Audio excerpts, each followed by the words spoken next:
Hello friends, मैं हूं अदनान खान और आप देख रहे हैं मल्टीवर्स चैनल। और आज हम बात करने वाले हैं इस साल की मोस्ट कंट्रोवर्शियल मूवी के बारे में, दी कश्मीर फाइल्स। तो सभी कुछ बताएंगे आपको इस वीडियो में, तो वीडियो में अंत तक बने रहिए। और अगर आप लोगों ने हमारा चैनल सब्सक्राइब नहीं करा तो चैनल को सब्सक्राइब कर दिए, वीडियो को लाइक कर दिए, साथ में बेल आइकन को भी प्रेस कर दिए। उससे हमारी वीडियो की जो नोटिफिकेशन है वो आपको डायरेक्टली सबसे पहले मिलेंगे। तो गाइज बिना देरी करे स्टार्ट करते हैं रिव्यू। उससे पहले हमारा इंट्रो। तो है आजाद ये दुनिया, फिर मैं क्यों आजाद नहीं। अब तो है आजाद ये दुनिया, फिर मैं क्यों आजाद नहीं, फिर मैं क्यों आजाद नहीं। तो गाइज इस मूवी के जितने भी रिव्यूज वगैरह दिए जा रहे हैं सोशल मीडिया पे, यूट्यूब पे, हर कोई इस मूवी की बुराई करने से बच रहा है और बीच का रास्ता निकाल रहा है। अगर वो ऐसा नहीं करेगा तो कुछ लोग हैं जो उनको भी ट्रोल करना शुरू कर देंगे। तो यही वजह है कि हर कोई इस मूवी के लिए बीच का रास्ता निकाल रहा है और बचकर बात कर रहा है। लेकिन ऐसे में बात बनती है ऑनेस्ट रिव्यू की, जो कि आपको कोई भी नहीं देना चाह रहा। जब भी कोई मूवी बनाई जाती है तो उसका प्रोड्यूसर और डायरेक्टर यही चाहता है कि उसकी जो मूवी है वो बहुत ज़्यादा कमाई करे और बॉक्स ऑफिस पर झंडे गाड़ दे। इस मूवी को भी उसी मोटिव को ध्यान में रखते हुए बनाया गया है।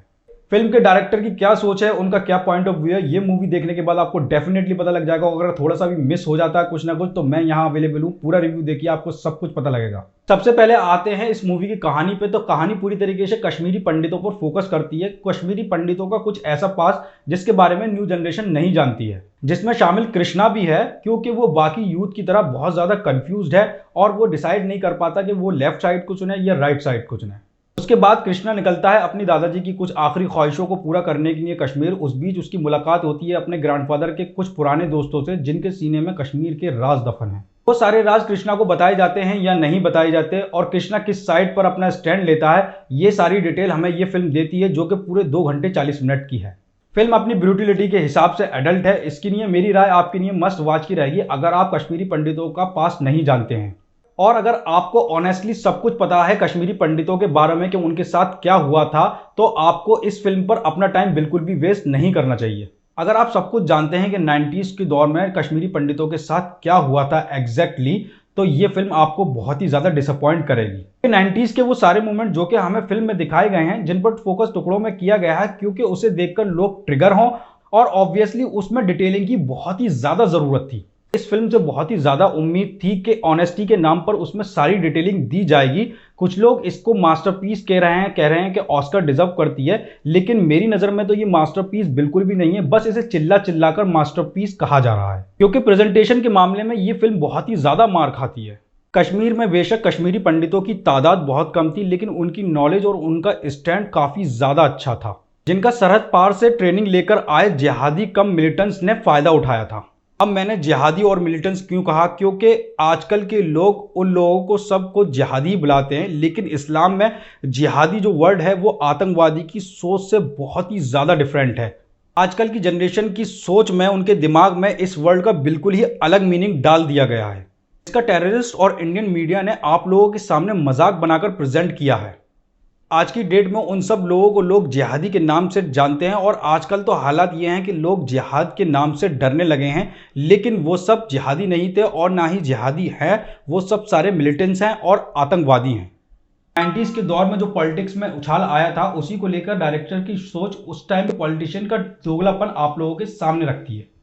उस टाइम के पॉलिटिशियन ने वोट बैंक के चक्कर में सबको मरवाया था, और पाकिस्तान ने भी कहीं ना कहीं सबका फायदा उठाया था। और ये सारी डिटेल जो है वो मूवी में से मिसिंग है, और ये इस फिल्म की कहानी हमें प्रॉपर डिटेलिंग प्रोवाइड नहीं करती। उन लोगों को किस तरह प्रिपेयर किया जाता था, किस तरह से पॉलिटिशियन अपनी गंदी राजनीति करते थे, उन आतंकवादियों के पास कहाँ से हथियार आते थे और उनकी मीटिंग कहाँ कहाँ होती थी, ये सारी डिटेलिंग इस मूवी में से मिसिंग नजर आती है। इसको अच्छी तरीके से बिल्कुल भी एक्सप्लोर नहीं किया गया है। बस फिल्म में दिखाया गया है कि वो कश्मीरी मुस्लिम हैं, आते हैं, गोलियां बरसाते हैं और बोलते हैं कि हमें आज़ादी चाहिए। लेकिन बहुत सारे कश्मीरी मुस्लिम ऐसे भी थे जो कि पंडितों को सपोर्ट करना चाहते थे, लेकिन आतंकवादियों के डर से नहीं कर पाते थे, और बहुत से करते भी थे तो उनको भी बदले में गोलियां ही मिलती थी। लेकिन फिल्म में अलग तरीके से ये दिखाया गया है कि सारी की सारी मेजोरिटी जो भी थी कश्मीरी पंडितों के खिलाफ थी। डायरेक्टर ने दोनों पहलू न दिखाकर सिर्फ एक ही पहलू का रास्ता चुना, क्योंकि एक ही पहलू दिखाने से ऑडियंस ट्रिगर होती है। कुछ लोगों का कहना है कि ये बहुत ही गट्स वाले डायरेक्टर हैं, लेकिन मुझे तो लगता है कि उनमें इतना भी गट्स नहीं है कि रियल कहानी को सबके सामने रख सकें और कह सकें कि ये एक सच्ची कहानी है। आजकल की जनरेशन को ये मूवी एक बेकार सा मैसेज देती है, जो कि मेरी नज़र में तो बिल्कुल भी सही नहीं है। डायरेक्टर ने सिर्फ सिक्के का एक ही पहलू हमें दिखाया है और कहा है कि इसी से ही सेटिस्फाइड हो जाओ। फिल्म की एंडिंग जो हमें दिखाई गई है वो बहुत ही ज़्यादा ब्रूटल है और ऑडियंस को बहुत ज़्यादा ट्रिगर करती है, जो कि ऐसी एंडिंग बिल्कुल भी नहीं होनी चाहिए। बल्कि कि कुछ दूसरे एंगल्स भी हमें दिखाए जाते हैं, जैसे कि कश्मीरी पंडितों का स्ट्रगल के बाद सर्वाइवल की पूरी कहानी हमें दिखानी चाहिए थी, जो कि इस फिल्म को बहुत ही अच्छी और प्रॉपर एंडिंग देती।